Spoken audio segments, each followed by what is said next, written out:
people like me. You need people like me so you can point your f***ing fingers and say, that's the bad guy. That's the bad guy. That's the bad guy. That's the bad guy. That's the bad guy.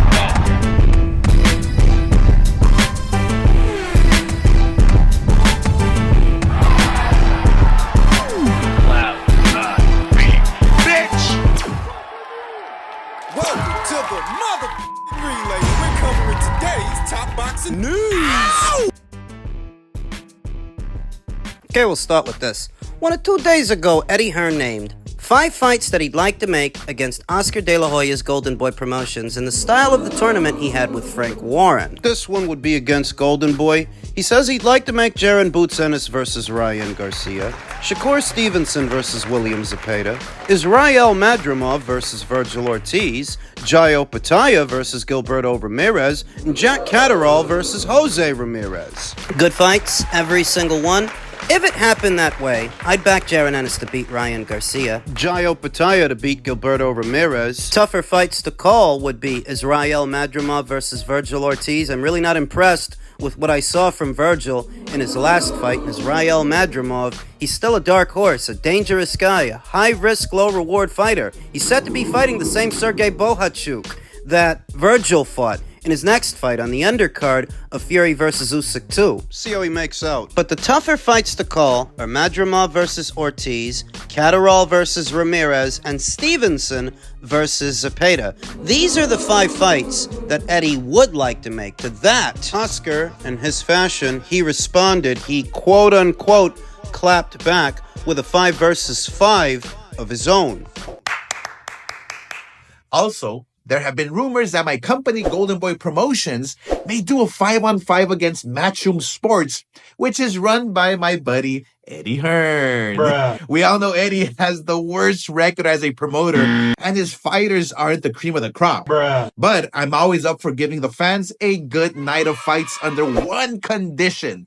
The fights will be contested in a tiny ring, so nobody can run. And since we have the best matchmaking in Goldenboy, these are the fights I propose. Virgil Ortiz versus Boots, Munguia versus Pacheco, Zepeda versus Shakur, Oscar Duarte versus Devin Haney, and the winner of Ramirez Barboza will take on Jack Catterall. Hell, let's even make it a 6-on-6 with me and you, Eddie, Bruh. in the main event. So let's give the fight fans what they really want to see. So what I noticed about the 5 fights that Oscar De La Hoya recommended is that Zerto versus Jayo Pataya was not one among them. Even though it's a natural fight to make, it's a unification match between 2 champions at the weight. The same weight. Why didn't he recommend that? Likely because he knows how it ends. He knows exactly what would happen to Zerto if you put him in the ring with Jai. Zerto loses. And instead of Ryan Garcia versus Jarron Ennis, presumably at 147, he recommends Virgil Ortiz versus Jarron Ennis, presumably at 154. Stylistically, I think Jarron Ennis has the right style for a pressure-style fighter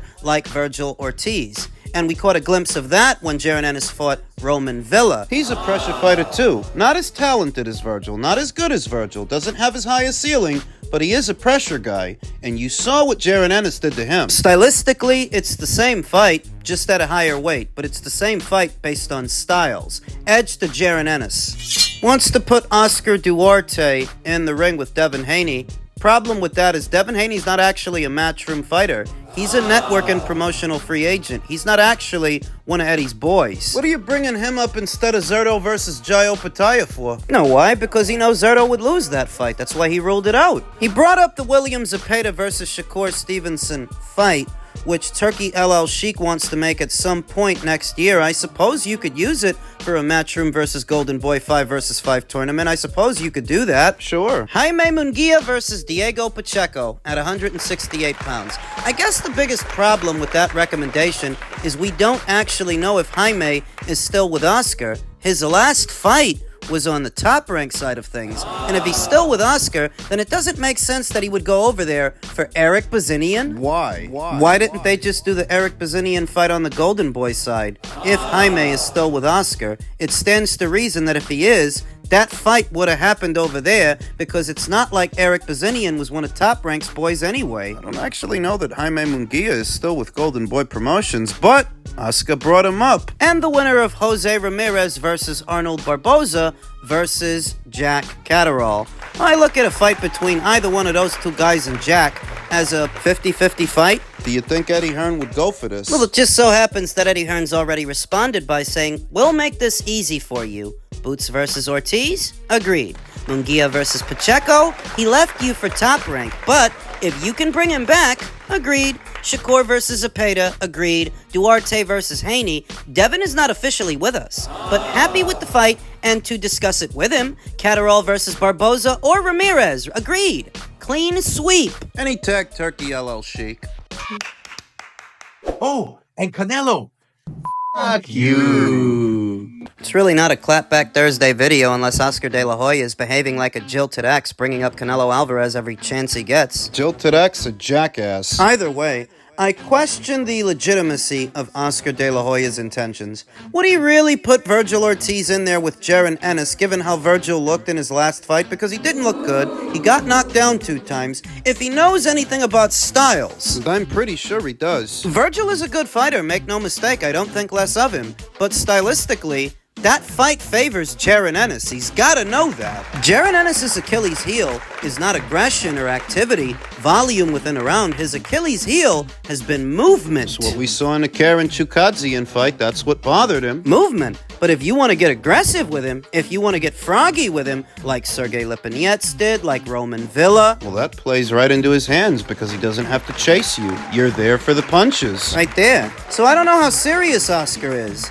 about making that particular fight. Any one of his boys lose, it hurts him more than it hurts Eddie because Eddie's got a bigger stable. Oscar will never admit it, but he does. And he's carrying on about Eddie Hearn having the worst record against other promoters. Which one of your fighters beat his fighters? I know you're not thinking about Ryan Garcia versus Devin Haney, because Devin Haney is not a Matchroom fighter. You know who is a Matchroom fighter? Dimitri Bivol. And he beat your guy. He beat your boy. He schooled Zerto. Is that why you didn't mention him? So, I know that a long time ago, Ryan Garcia did beat one of Eddie's boys in Luke Campbell, but Eddie got him back with Bivol beating Zerto. But you're talking about Frank Warren's stable. Your stable is not as deep as Frank Warren's. And even in the 5 fights that Oscar mentioned, the 5 fights that he wants to do, I'm not sure his boys win those fights. As much shit as he's talking, if he makes those fights and his boys lose, he's gonna look like a bigger idiot than he already looks. Says he wants to make it a 6 for 6. Have him and Eddie in the main event. Kick his ass. Speaking of getting your ass kicked, that cocaine, that's what's kicking your ass. That's why you ain't got no situational awareness. This rancor he has for Eddie Hearn. You ain't got no real reason to be mad at this guy other than Canelo Alvarez left you for him. We know it's about Canelo because you can't shut the hell up about Canelo. And so whenever he takes a shot at him, or at Eddie, you just come off as bitter and jealous and jilted. No matter how wide his smile is in his videos. You're jilted and jealous because his company is worth more than yours, because he's more of a priority to DAZN than you are. Canelo left you for him. Edgar left you for him. Well, technically, Edgar didn't leave you because he was never with you. He just chose Eddie over you. Ouch. Why are you mad? Bro, so do I think that and people want to say I'm trolling, but Tank and Boots is a 50-50 fight at 147. Tank just don't believe in himself. You heard that right. Two-Tone the Superstar has Gervonta Davis beating Jarron Ennis at 147 pounds for no discernible reason. Nothing based on boxing. Gervonta's never campaigned higher than 140 pounds. And the one fight he had there, he had with a rehydration cap on the likes of Mario Barrios. So what about him tells Two-Tone that he could beat Jarron Ennis? Nothing. But that's what he says. He says, I've got Gervonta Davis beating Jarron Ennis at 147, 50-50 fight. That's who he's got. But he had Ryan Garcia beating Gervonta Davis, and he had Errol Spence Jr. beating Terrence Crawford. So if history's any indicator of things to come based on this guy's track record, Boots beats Gervonta because whoever you back loses. Now, I know that nobody's right 100% of the time. I mean, I'm not. But those were relatively easy picks. Gervonta versus Ryan. I don't even like Gervonta, and I picked him to win that fight. And I said for 5 years straight, Terrence wipes his ass with Errol. This scenario, Jarron Ennis, as big as he is, because he's one of the bigger welterweights, against a tree stump, a garden gnome, in Gervonta Davis, who couldn't knock out Isaac Cruz. Are you serious? I say it all the time.